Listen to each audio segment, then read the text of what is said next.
네, 여야가 원구성 협상을 위해서 오늘 오전 협상 테이블에 앉았지만 합의는 없었습니다. 민주당이 내일 무조건 본회의를 열어서 상임위원장을 선출하겠다고 하자 통합당이 상임위를 보이콧하겠다고 맞받아쳐 긴장감이 높아지고 있습니다. 현근택 더불어민주당 법률위 부위원장, 조청래 미래통합당 여의도연구원 부원장과 함께 이 관련 내용들 짚어보겠습니다. 어서 오세요. 안녕하십니까. 네, 앞서서 저희가 국회 취재기자도 연결을 해서 오늘 협상 상황을 좀 들어봤습니다만 결국에는 아무런 성과가 없었습니다. 협상 시한이 내일인데도 양측이 계속해서 의견을 좁히지 못하고 있습니다. 어떻게 좀 좁혀질 수 있겠습니까? 쉽지 않죠. 왜냐하면 법사위원장의 역할이 중요하고요. 아마 지금 이거를 만약에 양보한다 그러면 아마 양당의 원내대표들이 아마 직을 걸어야 될 상황이 될 수도 있어요. 왜냐하면 지금 이해찬 대표도 내일까지 못하면 원내대표 책임이다 이랬거든요.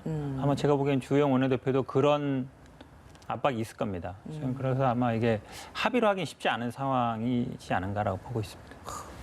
어떻습니까? 만남이 어제 불발됐던 부분에 있어서도 주호영 원내대표가 뭐 사전에 이게 조율되지 않은 것이다라는 얘기는 하긴 했습니다만 결국 다시 만난다고 하더라도 크게 새롭게 내놓을 이야기가 없기 때문에 이렇게 만나지 않은 게 아니냐 이런 이야기도 있더라고요. 네, 그렇습니다. 지금 힘이 있는 여당이 양보하지 않으면 어떤 돌파구도 찾을 수 없는 상황이고요.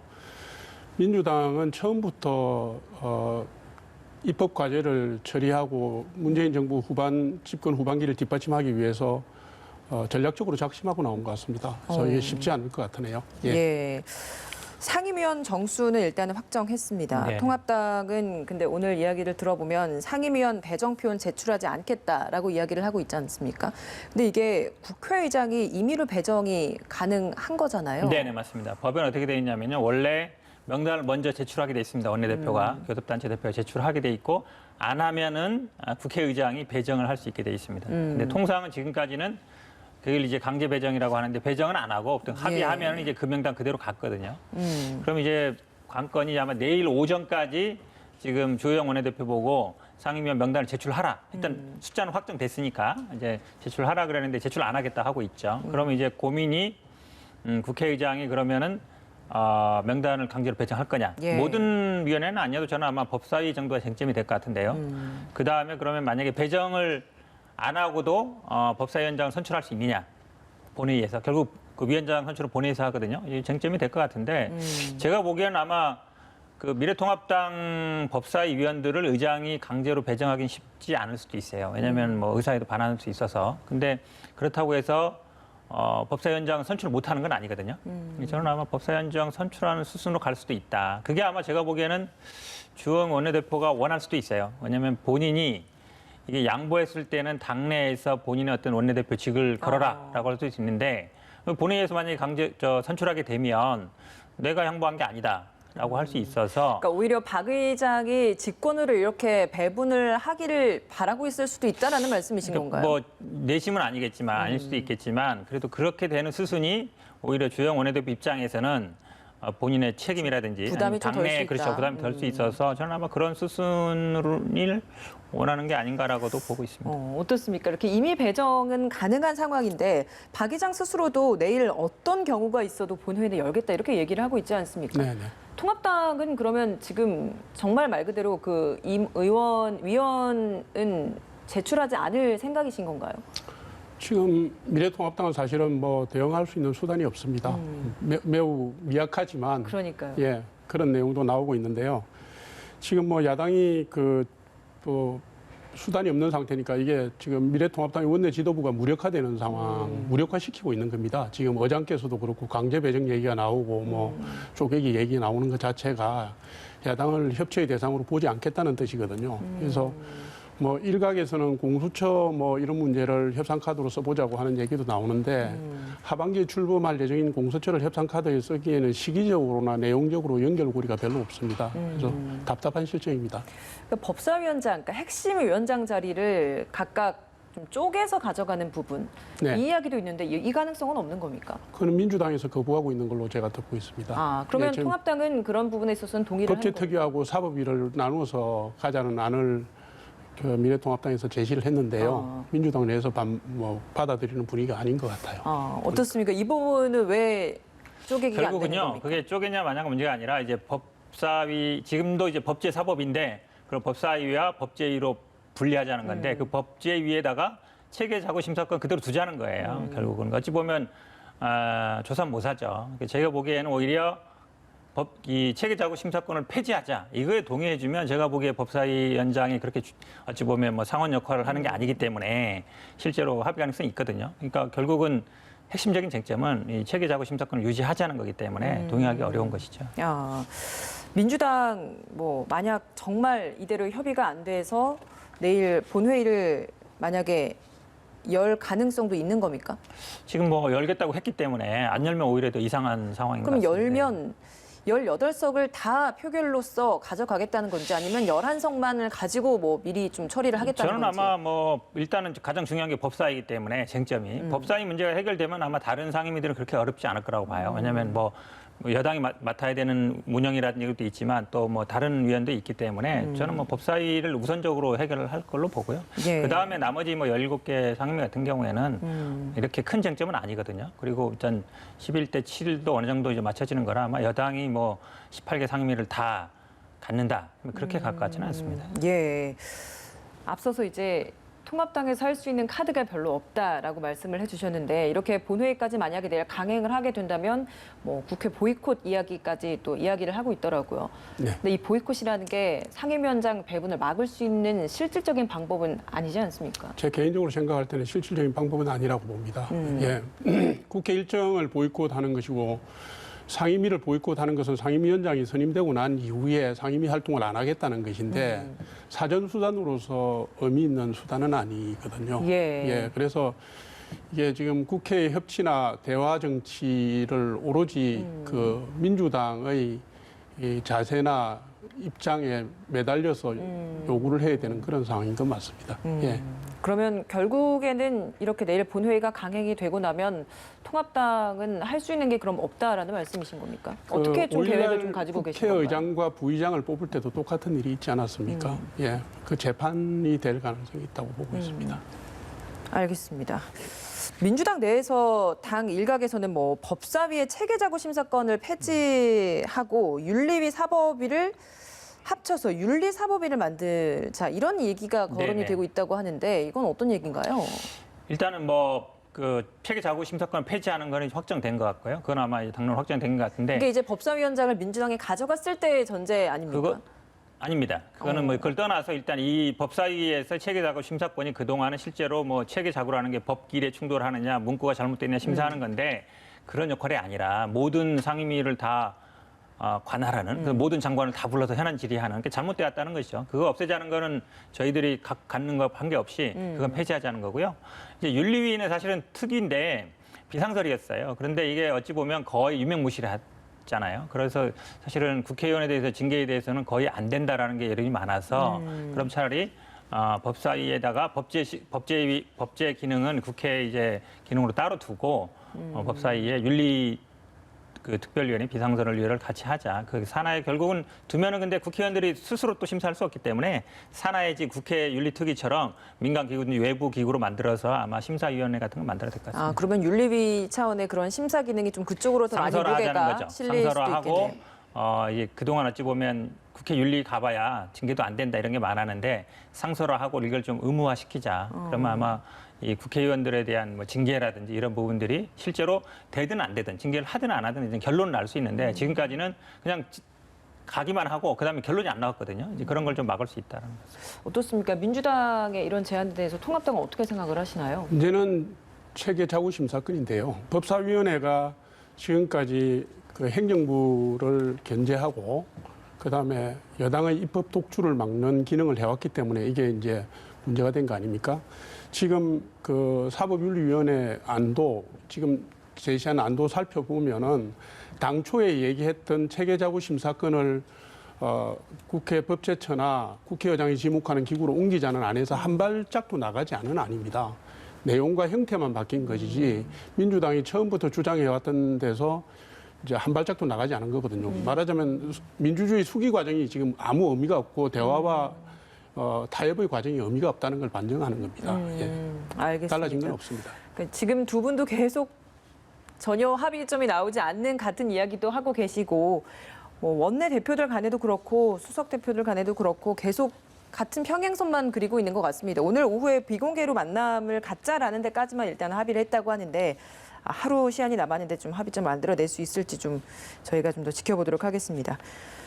3년 만에 문재인 대통령이 어제 60 민주항쟁 기념식에 참석했습니다. 이 자리에서 일상의 민주주의 그리고 실질적인 민주주의 이 부분을 강조를 했습니다. 어제 문재인 대통령이 강조했던 이 민주주의라는 것 어떤 의미라고 저희가 좀 해석을 해야 되겠습니까? 87년 민주화 이후로 이게 형식적 민주주의라 그러죠. 어쨌든 절차적인 우리가 직선제도 하게 됐고 그다음에 정권 교체도 그동안 2번 정도 있었고 이러다 보니까 뭐 미국 학자 이하면 이제 정권 교체 2번 정도 하면은 어느 민주화가 완성된 거거든요. 그러니까 이 정치적인 민주주의 아니면 형식적인 민주주의는 어느 정도 이루어진 것 같아요. 그러면 이제 실질적인 민주주의라는 게 결국은 경제적인 민주화를 얘기하는 거예요. 그러니까 삶에서의 평등, 특히 이런 경제 위기 상황에서는 비정규직이라든지 취약계층이라든지 이런 분들이 굉장히 어렵습니다. 그러다 예. 보니까 이 위기 상황에서 오히려 더 위기를 겪는 그런 문제들이 나와서 결국은 아마 경제적인 평등, 경제적인 민주주의 이런 걸 이제 강조한 측면이요. 사실 어찌 보면 김종인 위원장도 그 얘기를 했어요. 빵 먹을 자유. 그러니까 사실은 이제 투표권은 누군데 다 있고 어쨌든 정치적인 해결됐지만 생존권이 해결 안 되면 그 자체가 어찌 보면 허실이라고 볼 수 있거든요. 그렇다 본다 그러면 저는 이 코로나 위기 상황에서 김종인 위원장이 하는 얘기나 문재인 대통령이 하는 얘기나 비슷한 얘기다. 생존권 결국은 먹고 사는 문제 해결해 줘야 된다. 거기에 방점이 있는 것 같습니다. 예. 어떻게 들으셨어요? 지금 말씀하신 것처럼 우리나라 현대사라는 게 산업화와 민주화가 두 양날개 아닙니까? 근데 우리가 일반적 담론 중에 민주화 이후의 민주주의라는 말이 있습니다.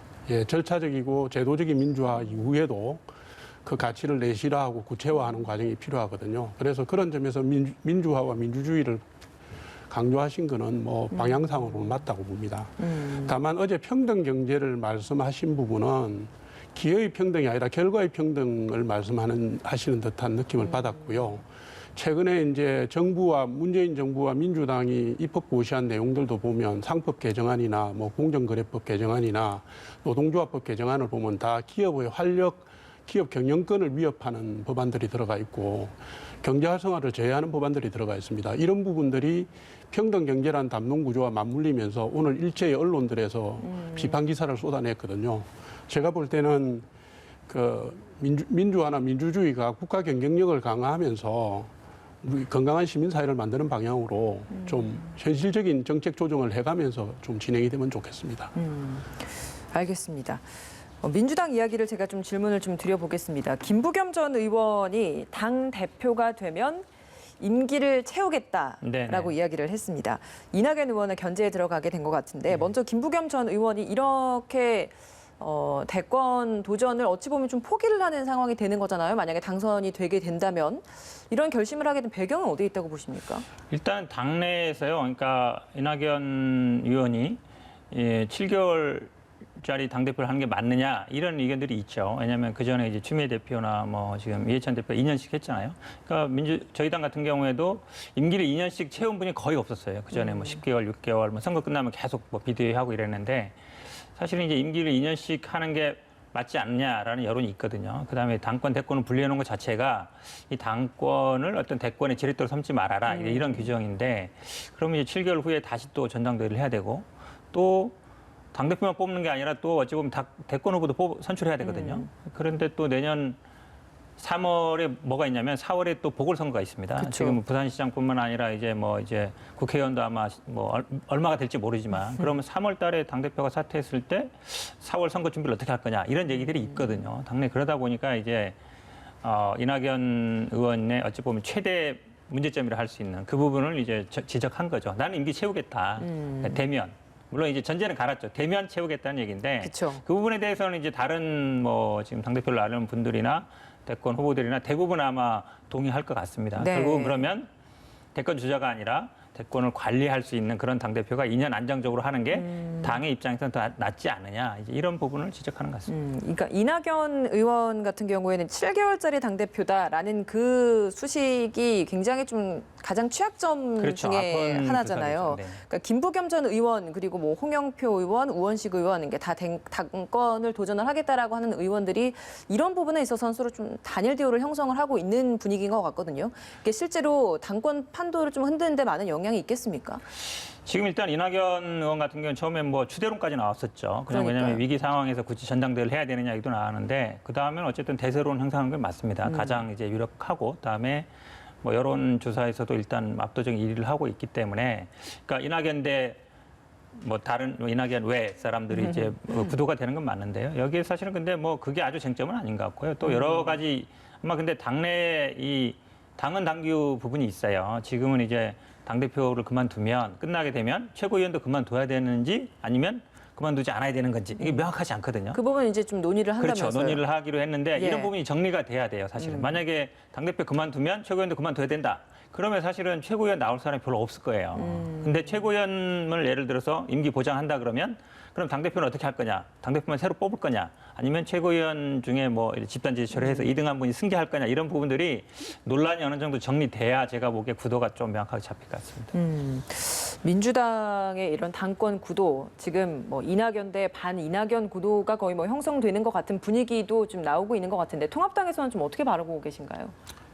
그 애초에 민주당의 전당대회가 상당히 밋밋할 걸로 예측이 됐지 않습니까? 예. 근데 요즘 보니까 이제 흥행판이 만들어지고 있는 것 같아요. 대립의 전선도 대립각의 구도도 만들어지고 그런데 이게 지금 바깥에서 저희가 보기에는 네. 그렇다 하더라도 뭐 당권 대권 분리 규정을 가지고 전선을 만든다고 하더라도 이낙연 후보의 그 대세론을 흔들기에는 좀 뭐 어렵지 않느냐. 왜냐하면 다른 후보들이 당권 대권 분리 규정을 가지고 전선을 만드는 것 자체가 이낙연 후보의 기반이나 영향력을 반증하는 형태로 국민들에게 비춰질 수 있거든요. 예.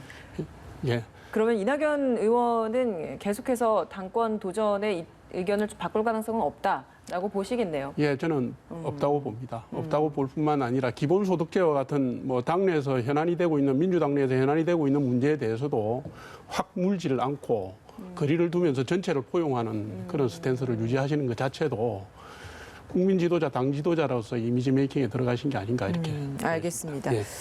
통합당 이야기를 제가 또 부원장님께 먼저 좀 드려보도록 하겠습니다. 김종인 비대위원장 요즘 뭐 진보 관련된 이슈들을 계속 꺼내 들면서 많은 화두에 오르기는 했는데 당내에서는 비판 이야기도 계속 나왔잖아요. 특히 네, 중진들을 중심으로. 네, 네. 네, 이제 김종인 비대위원장이 점점 중진들과의 접촉면도 넓혀가고 있는 것 같고 선수별로 이제 식사 자리도 만들면서 뭔가 의원들과의 스킨십을 좀 키워나가고 있는 것 같습니다. 어떤 취지를 좀 읽고 계신가요?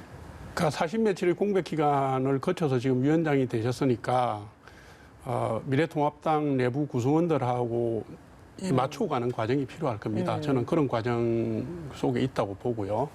지금 이제 당내를 아우르면서 가시는 건데 보수가 내가 보수다 이렇게 꼭 얘기를 해야 보수가 되는 건 아니잖아요. 보수 본색이라는 거는 원래 가지고 있는 기반은 말하지 않아도 있는 거거든요. 거기서 중도라든가 진보 이슈를 공격적으로 끌어오겠다고 하시는 거고요. 저는 제가 볼 때는 주춤하는 게 아니라 우리가 정치를 볼 때 그 화두를 선점하는 거하고 이슈를 선점하는 거하고 정책적 대안으로서 뒷받침하는 건 조금 다른 문제입니다. 예를 들면 기본소득제 같은 경우에도 기본소득제를 검토해 볼 수 있다라고 얘기하는 거하고 그것이 우리나라의 4차 산업혁명의 여지로 실제로 구조적 실업이 나타난 시기가 언젠지 그다음에 우리나라의 현금성 복지체제나 사회보장성 복지지원체계 그러니까 어떤 형태인지 예산 문제까지 고려해서 시기를 배정해서 정책적 대안을 내놓는 건 조금 더 뒤의 문제거든요. 시간이 필요한 문제고. 그래서 공격적 이슈 선점을 통해서 가시면서 한편으로는 정책적 대안들을 만들어가는 그런 투트랙의 행보를 계속 하실 거라고 봅니다. 그 중진들 만남에서도 한 중진이 그 부분을 지적을 했잖아요. 화두를 던지는 것까지는 좋은데 그 화두를 던지는 것과 당내에서 뭔가를 만들어낼 수 있는 그간의 속도가 좀 필요한데 그게 서로 조율이 되지 않는 부분. 이 부분에 있어서는 통합당은 좀 어떻게 좀 해야 되나요? 보통 정치는 화두를 던지는 게 먼저죠. 왜냐하면 행정부나 연구기관이 아니기 때문에 모든 것을 다 완비해서 가는 게 아니라 화두를 던져놓고 국민의 반응이나 여론 동향이나 또 당내의 여러 논의 구조를 통해서 집약을 해가고 수렴해가는 과정을 정치라고 보시면 되거든요. 네. 그래서 뭐 그 문제를 제기하신 분의 취지는 이해하지만 저는 선후의 문제가 잘못됐다고 보지는 않습니다. 예. 김종인 위원장이 그 자리에서 석연치 않거나 비대위가 좀 이상하다라고 생각이 들면 언제든 의견을 개진해달라 이렇게 이야기를 했잖아요. 예. 그럼 앞으로 좀 중진들의 이런 어찌 보면 반발이라고 해야 될까요? 그러니까 이런 다른 목소리들이 좀 가라앉을 수 있을 거라고 보시는지 앞으로 좀 어떻게 좀 그것을 미래통합당의 건강성이라고 좀 봐주시면 좋을 것 같아요. 지금 20대 국회에서 미래통합당은 사실 당내 목소리가 거의 없었고 건강한 의미에서의 불협화음도 없었고 지도 체제에 대한 문제 제기도 사실 없었잖아요. 그래서 많은 언론이 그 문제를 지적을 했고 국민들도 미래통합당이 생산성이 있니 없니 이런 지적들도 하셨잖아요. 이게 이제 당내의 논의가 살아나는 과정이나 구조로 좀 이해를 해주시면 되지 않을까 싶습니다. 그러니까 건강한 토론이 잘 이루어지는 과정이다라고 네. 말씀해 주시는 것 같습니다. 어떻습니까? 통합당 앞으로 이런 건강한 토론의 역할로서 중진들이 김종인 비대위원장을 견제하는 목소리를 낼 수 있을 거라고 보세요?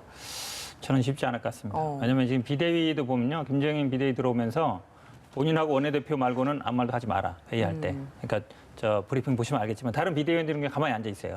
그 비대위원이 최고위원들이잖아요. 그 비대위원들도 아무 말 못 하고 있어요 지금. 그러니까 물론 뭐 내부에서 회의할지 모르지만 보통 회의석상에서 그 전에 미리 이렇게 한 3-4분 얘기해서 얘기할 사람이 얘기하고 그러는데 혼자 얘기하고 있거든요.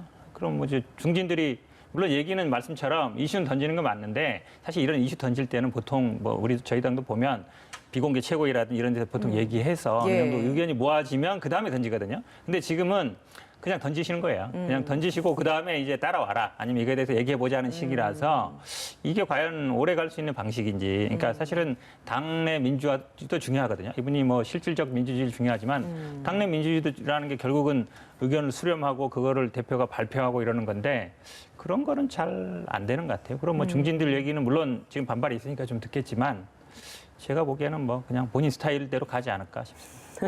알겠습니다. 마지막으로 이 질문만 좀 짧게 좀 드려보도록 하겠습니다.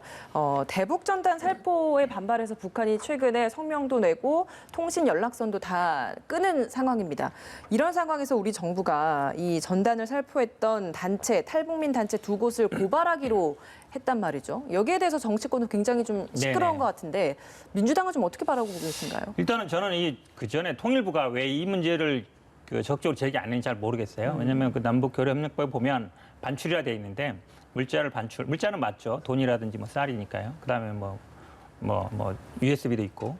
근데 그 반출의 개념이 사실은 그냥 우리가 매매라든지 이런 것뿐만 아니라 증여하는 것도 포함돼 있어요. 그러니까 사실 법을 제대로 봤으면 처음부터 이 교류협력법 위반으로 볼 수 있는데 그동안 오히려 좀 소극적으로 봐서 이거 뭐 법 위반 아니다, 고소 못한다 이랬는데 저는 사실은 뭐 남북 기본 합의서도 있고요. 그다음에 군사 합의서도 보면 서로 비방이라든지 확성기라든지 삐라 이런 거 못하게 돼 있거든요. 그런 부분들을 좀 적극적으로 했어야 되는데 그동안 좀 너무 안이하게 대응할 때 아닌가 하는 아쉬움이 있습니다. 알겠습니다. 통합당 입장 좀 듣고 마무리 짓겠습니다. 대북 전단 문제를 보면요.